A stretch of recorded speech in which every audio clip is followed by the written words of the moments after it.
Well, I'm a monster Prince fan, and only because he went everywhere. Yeah. And I always think one of the greatest rock guitarists ever. Oh yeah. I just played for The Peasy. Hall of Fame clip. So I think that's my favorite live guitar Petty. solo I've ever Oh, heard. Peasy man. didn't know, and I sat down Peasy, and I go, dude, just watch this, because he plays. The I play best little, is when he plays little. throws the guitar at the end and And it walks off, but it Doesn't come down. Right. He's awesome. He also is magical. We And do a Prince party every year Yeah. on the anniversary of his death, and we convert this whole place into a I wanna nightclub.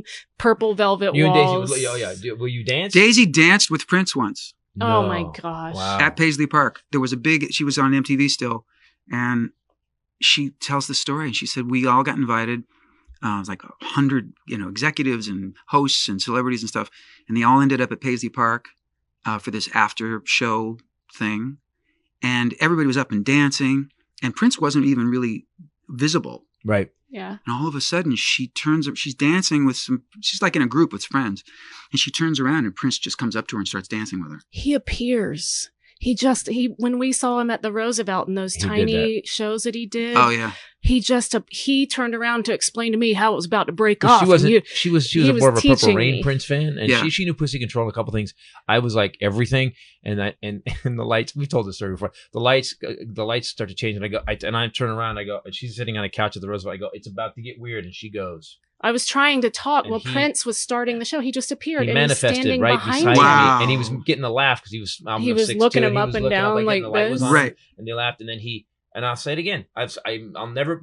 I looked. Oh my God! And he saw me, looked me, and then he jumped. Floated. He floated up on the floated. edge of He a flew. couch like a Levitated. cat, and then danced on the back of a couch. It was In the high craziest heels. shit I've ever seen. So here's my Prince story. Oh, I have a great Prince story. I'm so excited. So I'm recording an album. This would have been like 97, 98. Right. And I'm at this place called the Record Plant in Hollywood. Yep. Pretty famous recording studio. Next to me is Babyface making a record.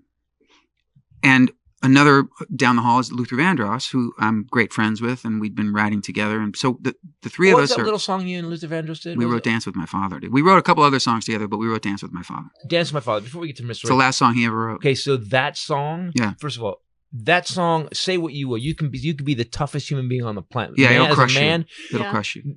like Nazis, Yeah. it breaks them in half. Like you could be in Charlottesville. If they'd have just played it at Charlottesville, it would have been over. They just been, let's just all go home. Maybe I need to go to the Maybe White that's House what you and should play do. Dance with My Father for Oh Donald man, Trump. that would it would change. It would change the country for God's sake. Or he would look at me and go, it doesn't have a beat. I don't like it. So yeah, Luther was just the best. I could go on and on about him. But so he was down the hall doing an album. So all the three of us are working on these projects, and we're all in there for like 2 or 3 weeks, block booked, right? And like the second week of recording, I come into the studio one morning and my engineer says, "Did you hear the thing about Prince?" And I went, "What?" And he said, they came into all our rooms and said, "Prince is starting a week of recording here in the fourth room, in the little production room at the back."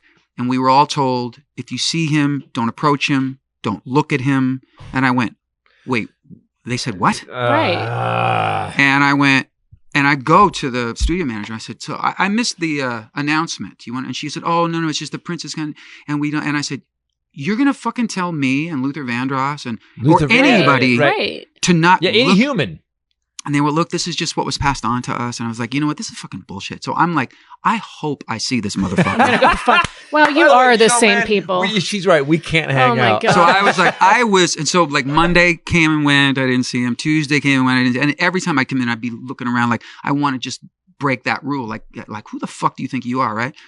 So like almost towards the end of the week, I'm gonna duck out to go to lunch, right? And I'm standing in the doorway of the of the building, and the studio secretary says, "Oh, Richard, did you get the message that so and so called and left him?" And I said, "Oh, okay, thanks. I'll call him back." And I turn, and as I'm about to walk outside, a big purple Rolls Royce pulls up. Perfect. What was his old I like bodyguard's that name? to keep it low key. I like Yeah, that. very To not subtle. be looked at him. He wants to Subtle. keep it really low key. He Don't liked look to- at me, and you'll barely notice me anyway. I always just say, I like to emphasize the living shit out of the subtlety. Right. Out comes, I forget his bodyguard's name, that was just gigantic guy that he was always with. Gets out of the car, and I'm like, and I just, there was a drum roll in my head. Prince gets out of the car and he starts to walk towards the door. And I'm like, here it fucking comes. Yeah. I'm like so ready. And he looks up and he sees me. He goes, Richard, hey man. He goes, I'm such a fan of your songwriting. And I was like, hey man. He broke He you. totally broke me. And he was so charming and so nice. And then I thought, you know what? It's maybe he puts that out there, and maybe it's just his people that do that shit, because I've been misrepresented. It's always people's people. Yeah. But he could not have Always. been. Yes, plus he was complimenting me, so like that's just my own narcissism. Like I was like, no, Prince is so cool. Prince wouldn't know. You have to know. Prince wouldn't just No, compliment you. but when he said, he goes, man, I'm such a fan of your songwriting. You've written so many songs I really admire and respect. And I was like, dude, my head is spinning around right now. Yeah. So we stood there for like a couple minutes and talked. And then I was like, and when I came back from lunch, I went into my studio and I told my engineer, I was like, Prince is a pretty cool guy. Yeah, super nice. Love that guy. At Super nice guy. the theater in Minneapolis that we work in, the Pantages, they said that they always knew it was him because someone would call and buy 50 tickets, very subtle, 50 Right. tickets in one block. And they said that the show would start. It was always Chappelle because he was friends with him. Right. And then about 20 minutes in, 50 people would walk in a group and not separate, go down the hall, go upstairs. And he was always in the very center of that very not at all obvious group of 50 people. Yeah. And that's how they knew. Well, I didn't know him at all, but I hate the fact that human being is no longer on the planet to create music. Yep. That breaks my Yeah. heart. Yeah, me too. Bowie, Me too. same thing. Michael Jackson.